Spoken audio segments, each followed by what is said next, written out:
இன்றைக்கி நம்ம சேனலில் என்ன ரெசிபி பார்க்க போகிறோன்னு பார்த்தீங்கன்னா வெஜிடபிள் பிரியாணி, அது கூட பாயில்டு எக் மசாலா. அது எப்படி பண்ண போகிறோம் அப்படின்றதான் பார்க்க போகிறோம். ஸோ வாங்க. வெஜிடபிள் பிரியாணி செய்யணுன்னா ஃபர்ஸ்ட் ஸ்டெப் ரைஸ் ஊற வைக்கிறது தான். ஸோ நான் பாஸ்மதி அரிசி வந்து இதில் 3/4 கப் எடுத்திருக்கேன். நாங்கள் 2 பேரும் தான் சாப்பிட போகிறோம், அதனால் கம்மியாக எடுத்திருக்கேன். ஸோ இதை நல்லா களைஞ்சிட்டு ஊற வச்சிடலாம். கூடவே 2 எக்கை வந்து நான் பாயில் பண்ணுறேன். எக் பாயில் ஆகட்டும். எக் பாயில் ஆகிற கேப்லேயும் ரைஸ் ஊறுற கேப்லேயும் நம்ம வந்து கட் பண்ணுறதெல்லாம் கட் பண்ணி வச்சுக்கலாம். ஸோ நான் என்னென்ன தேவையோ அதெல்லாம் கட் பண்ணிட்டுருக்கேன். ஸோ இந்த ஸ்டேஜில் வந்து நீங்கள் முட்டை வேகும் போது கொஞ்சம் கல்லுப்பு ஆட் பண்ணிக்கோங்க, உரிக்கிறதுக்கு ஈஸியாக இருக்கும். அதுக்கப்புறமா ஒரு ஆனியன், ஒரு தக்காளி, ஒரு அரைக்கை புதினாவும் கொத்தமல்லியும் கட் பண்ணி வச்சுருக்கேன், ரைஸ் கம்மியாக இருக்கிறதுனால. அடுத்தது வந்து கேரட்டும் உருளைக்கிழங்கும் கட் பண்ணி வச்சுருக்கேன். உங்கள்கிட்ட எந்த மாதிரியான காய்கறி இருக்கோ நீங்கள் அதையும் இன்க்ளூட் பண்ணிக்கலாம். பட்டாணி, காலிஃப்ளவர், பீன்ஸு அந்த மாதிரி உங்கள்கிட்ட காய்கறி இருந்தால் நீங்கள் அதையும் ஆட் பண்ணிக்கோங்க. கிருத்திக்காக தான் நான் நிறைய வந்து கேரட்டும் உருளைக்கிழங்கும் போட்டிருக்கேன். ஸோ இது வெந்துருச்சு, இதை ஆஃப் பண்ணிடலாம். வெஜிடபிள் பிரியாணிக்கு வந்து காய் வந்து கொஞ்சம் கம்மியாக பார்த்துக்கோங்க. ரைஸை விட காய் கம்மியாக இருக்கணும். ரைஸை விட காய் அதிகமாக இருந்தால் நல்லா இருக்காது. ஸோ இது வந்து ப்ரெஸ்டீஜ் 3 லிட்டர் ப்ரெஷர் குக்கர் தான் இது. ஸோ நான் இப்போ இது தான் எப்போதுமே யூஸ் பண்ணுறேன். எல்லா வீடியோஸ்லையும் இதான் நீங்கள் பார்க்குறீங்க. ஸோ இதோட ரிவ்யூஸ் வேணுனாலும் கேளுங்க. இது ஹீட் ஆனதுக்கப்புறமா ஆயில் விட்டுருக்கேன். இதில் ஒரு பிரிஞ்சி இலை,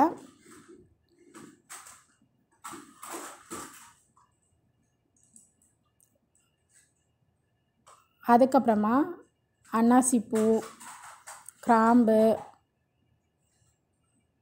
பட்டை, ஏலக்காய், இந்த மசாலா ஐட்டம் எல்லாம் ஆட் பண்ணியாச்சு. இதுக்கப்புறம் இது பொரிஞ்சதுக்கப்புறமா நம்ம கட் பண்ணி வச்சுருக்க வெங்காயத்தை ஆட் பண்ண போகிறோம். ஸோ கரண்டியில் ஈரன்றதுனால தண்ணி தெறிக்குது.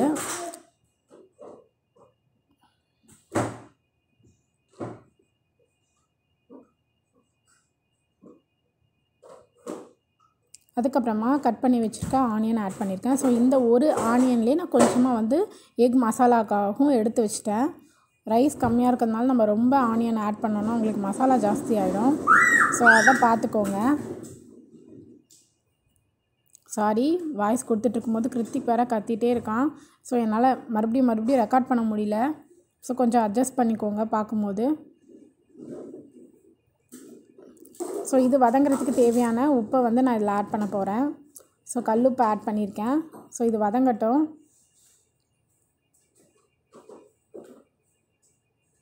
இது கொஞ்சம் கோல்டன் ப்ரௌன் ஆனதுக்கப்புறமா நம்ம இஞ்சி பூண்டு பேஸ்ட் ஆட் பண்ணலாம். ஸோ நான் நார்மலாக மீடியம் சைஸ் டம்ளரில் வந்து 1 டம்ளர் ரைஸ் எடுக்கிறேன்னா நான் 1 ஸ்பூன் இஞ்சி பூண்டு ஆட் பண்ணுவேன். ஸோ இந்த டம்ளரில் பார்த்திங்கன்னா மீடியம் சைஸ் டம்ளருக்கு 1.5 டம்ளர் வரும். ஸோ அதனால் நான் 1.5 ஸ்பூன் வந்து இஞ்சி பூண்டு பேஸ்ட் ஆட் பண்ணியிருக்கேன். அதுக்கும் மேலேயும் நீங்கள் ஆட் பண்ணலாம். ஒரு 2 ஸ்பூன் ஆட் பண்ணிங்கன்னா நல்லா டேஸ்ட்டாக வரும் ரைஸு. ஸோ 2 ஸ்பூன் வந்து இஞ்சி பூண்டு பேஸ்ட் வந்து ஆட் பண்ணிக்கோங்க. ஸோ அதோட பச்சை வாசனை நல்லா போகணும். ஸோ நல்லா போனதுக்கப்புறமா நம்ம இதில் வந்து பச்சை மிளகா, தக்காளி எல்லாம் ஆட் பண்ண போகிறோம். ஸோ நான் வந்து எண்ணெய் கம்மியாக தான் விட்டுருக்கேன், ஏன்னா தயிர் விட போகிறோம். ஸோ தக்காளிலாம் போட போகிறோம். ஸோ அடி பிடிச்சாலும் பரவாயில்ல, லாஸ்ட்டாக உங்களுக்கு அது சரியாயிடும்.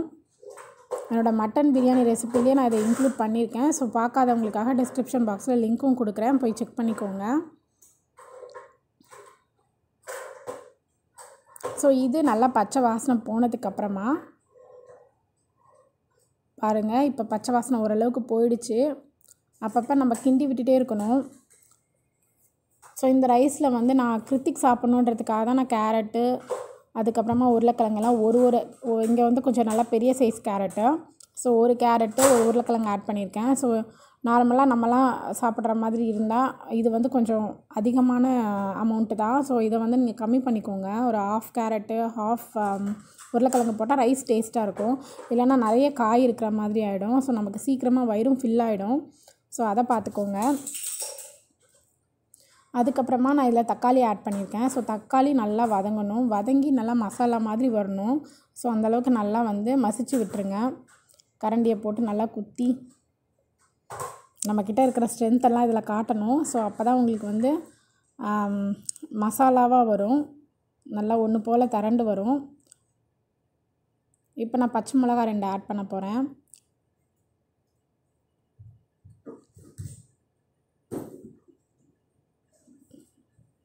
பிரியாணினாவே கொஞ்சம் காரம் அதிகமாக இருந்தால் தாங்க சாப்பிட்றதுக்கு நல்லாயிருக்கும். இல்லைனா உங்களுக்கு தக்காளி சாதம் மாதிரி தெரியும்.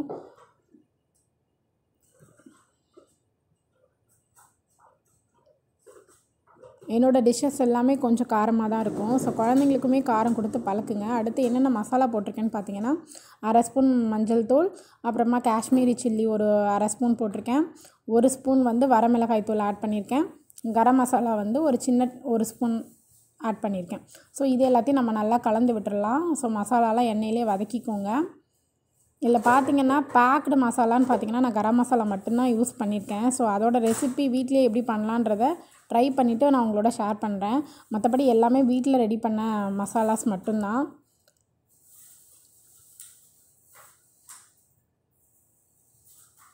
அதுக்கப்புறமா புதினா கொத்தமல்லி அதையும் ஆட் பண்ணுறேன். ஸோ இதையும் நீங்கள் இந்த எண்ணெயிலேயே வதக்கி நீங்கள் போட்டிங்கன்னா ஃப்ளேவர் வந்து உங்களுக்கு பிரியாணிக்கு நிறைய கிடைக்கும். ஸோ இதையும் நல்லா வதக்கிடலாம். இது வதங்குற கேப்பில் நான் போய் தயிரும் எடுத்துகிட்டு வர போகிறேன்.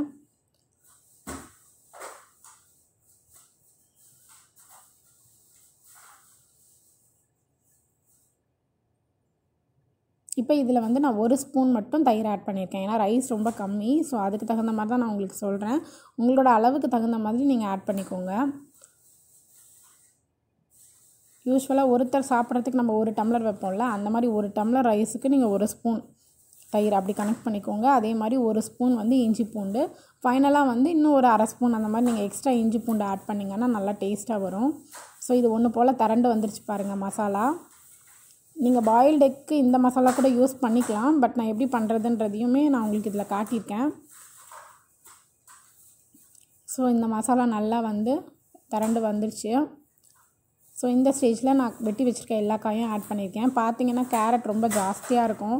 ஏன்னா கிருத்திக்கு ரொம்ப பிடிக்கும். செஞ்சதுக்கப்புறம் கூட அவன் வந்து அந்த கேரட்டும் உருளைக்கிழங்கும் கேட்டு சாப்பிட்டுட்டு இருந்தான். ஸோ அவனுக்காக தான் நான் நிறையா போட்டிருக்கேன். இந்த நான் போட்டிருக்க அமௌண்ட்டில் நீங்கள் பாதி போட்டிங்கன்னா தான் உங்களுக்கு ரைஸ் ரொம்ப டேஸ்ட்டாக கிடைக்கும்.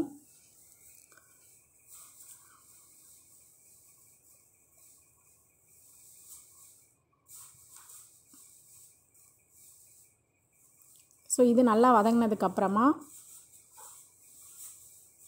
மசாலா வந்து கோட் ஆகணும் வெஜிடபிள்ஸில். அந்தளவுக்கு நல்லா பரட்டிக்கோங்க.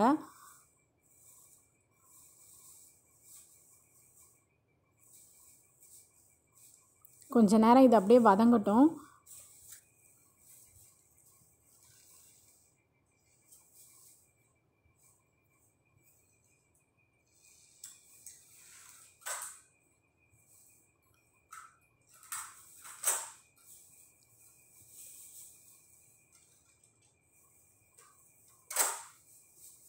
ஸோ இது வதங்கினதுக்கப்புறமா நம்ம இதில் வந்து தண்ணி ஆட் பண்ண போகிறோம். தண்ணி ஆட் பண்ணிவிட்டு நீங்கள் உப்பு காரம் எல்லாம் செக் பண்ணிக்கோங்க. ஸோ இப்போ வந்து நான் தண்ணி ஆட் பண்ண போகிறேன். நான் 3/4 டம்ளர் எடுத்ததுனால நான் வந்து ஃபஸ்ட்டு அதுக்கு 1 டம்ளர் தண்ணி விட்டுட்டேன். ஸோ 3/4 டம்ளருங்கும் போது நீங்கள் 1 டம்ளராக இருந்தால் தான் நீங்கள் 1.5 டம்ளர் தண்ணி ஊற்றணும். ஸோ 3/4ன்றதுனால நான் 1 டம்ளர் போட்டதுக்கப்புறமா இன்னும் கொஞ்சமாக தண்ணி ஆட் பண்ணியிருக்கேன்.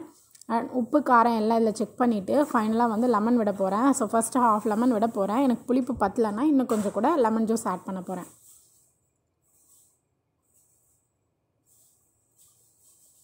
ஸோ இப்போ நல்லா தண்ணி கொதிச்சிருச்சு. இப்போ வந்து நம்ம ரைஸை வடிகட்டி இதில் ஆட் பண்ணிக்கலாம். உங்களுக்கு தேவைன்னா நீங்கள் அந்த மசாலா கூடயே ரைஸையும் போட்டு ஃப்ரை பண்ணிவிட்டு பாயில்டு வாட்டரை வந்து நீங்கள் ஆட் பண்ணிக்கலாம். அதுக்கு எக்ஸ்ட்ரா ஒரு ஸ்டெப் நம்ம பண்ணணும். இல்லைனா நீங்கள் வந்து தண்ணி கொதிச்சதுக்கப்புறமா நீங்கள் ரைஸை ஆட் பண்ணிக்கோங்க. ஸோ ரைஸ் ஆட் பண்ணிவிட்டு கலந்து விடக்கூடாது. நான் உங்கள்கிட்ட காட்டுறதுக்காக செஞ்சேன். ஸோ நம்ம இப்போ மூடி போட்டு ஹை ஃப்ளேமில் ஒரு விசிலும் லோ ஃப்ளேமில் ஒரு 5 மினிட்ஸ் வச்சு ஆஃப் பண்ண போகிறோம். ஸோ நான் அதிலே கொஞ்சம் வெங்காயம், தக்காளி, புதினா, கொத்தமல்லிலாம் எடுத்து வச்சுருக்கேன். எதுக்குன்னா முட்டை மசாலாக்காக பாயில்டு எக் மசாலா பண்ண போகிறோம். அதுக்கு முட்டையை ஃபஸ்ட்டு வந்து ஓடு உரிச்சிட்டேன். இப்போ இதை வந்து நீல வாக்கில் நான் 4 பீஸாக கட் பண்ணி வச்சுருக்கேன். ஸோ எப்படி பண்ணலாம் அப்படின்றத பார்க்கலாம். ஸோ விசில் வந்துருச்சு. இப்போ நான் சிம்மில் வச்சுட்டேன். ஸோ பக்கத்தில் பேனில் வந்து நான் கொஞ்சம் தண்ணி விட்டுருக்கேன். பேனில் கொஞ்சம் நான் எண்ணெய் விட போகிறேன். அதில் சோம்பு, எப்போவுமே எக்கு போடும் போது சோம்பு, மஞ்சத்தூள் மட்டும் மறக்காமல் போட்டுருங்க. இல்லைன்னா ரொம்ப பேட் ஸ்மெல் அடிக்கிற மாதிரி இருக்கும். ஸோ சோம்பு போட்டிருக்கேன். அது கூட ஆனியனும் போட்டிருக்கேன். 2 எக் எடுத்துருக்கிறதுனால நான் கொஞ்சமாக வெங்காயம் போட்டிருக்கேன். உங்கள்கிட்ட எத்தனை முட்டை நீங்கள் ஆட் பண்ண போகிறீங்களோ அதுக்கு தகுந்த மாதிரி ஆட் பண்ணிக்கோங்க. ஸோ வெங்காயம் வதங்கிறதுக்கு உப்பு ஆட் பண்ணிக்கலாம்.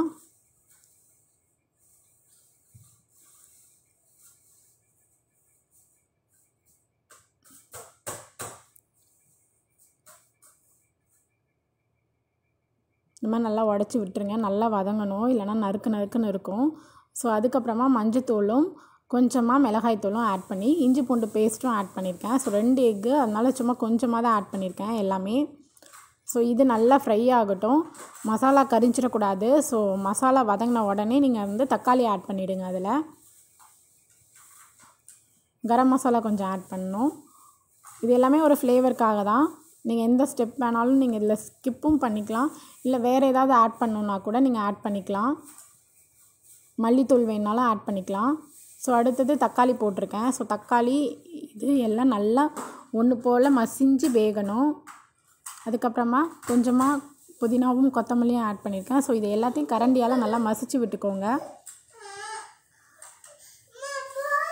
போட்டு தரணுமா? போட்டு தரேன்.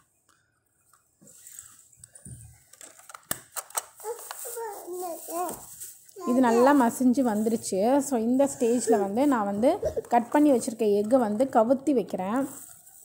ஸோ ஃபர்ஸ்ட்டு அந்த மஞ்சக்கரு இருக்கிற ஏரியாஸ் வந்து நல்லா ஃப்ரை ஆகட்டும். ஸோ அதனால் 4 பீஸ் எக்கையும் நான் வந்து இதில் கவுத்து வைக்கிறேன். இது ஏற்கனவே வெந்ததுனால நம்ம ரொம்ப நேரம் இதை வந்து வதக்கணும்னு அவசியம் இல்லை. ஸோ ஒரு கொஞ்சம் நேரம் வந்து உங்களுக்கு ரொம்ப நேரம் இது வேகணும் அப்படின்ற அவசியம் இல்லை. ஒரு 30 செகண்ட் வச்சுருந்தா கூட போதும். ஏன்னா இது பாயில்டு எக் தான். மசாலாலாம் குமிச்சு வைங்க. அதுக்கப்புறமா எக்கை திருப்பி போட்டுட்டு எல்லா எக்லேயுமே மசாலா வரணும். ஒரே ஒரு எக்கில் மட்டும் மசாலா ஒட்டியிருக்கு பாருங்கள். அது மாதிரி எல்லா எக்லேயும் மசாலாவை ஒட்டி வச்சுருங்க. கொஞ்சம் கொஞ்சமாக எடுத்து ஃபில் பண்ணிக்கோங்க. அவ்வளோதான், முட்டை மசாலா ரெடி ஆயிடுச்சு.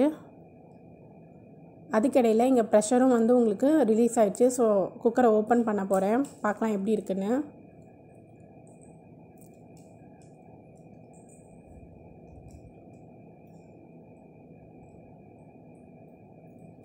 வாவ், சூப்பராக வந்திருக்குங்க. இதில் எந்த ஒரு ஆர்டிஃபிஷியல் கலரும் ஃபுட் கலரும் நான் ஆட் பண்ணல. எல்லாமே நேச்சுரல் கலர் தான். மஞ்சத்தூள், காஷ்மீரி ரெட் சில்லி, இதுதான் இந்த கலரே.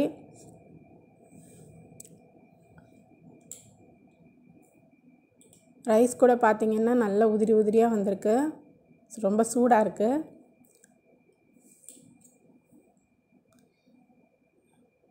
ஓகே, இப்போ நாங்கள் இந்த வெஜிடபிள் பிரியாணியோட இந்த எக் மசாலா சாப்பிட போகிறோம்.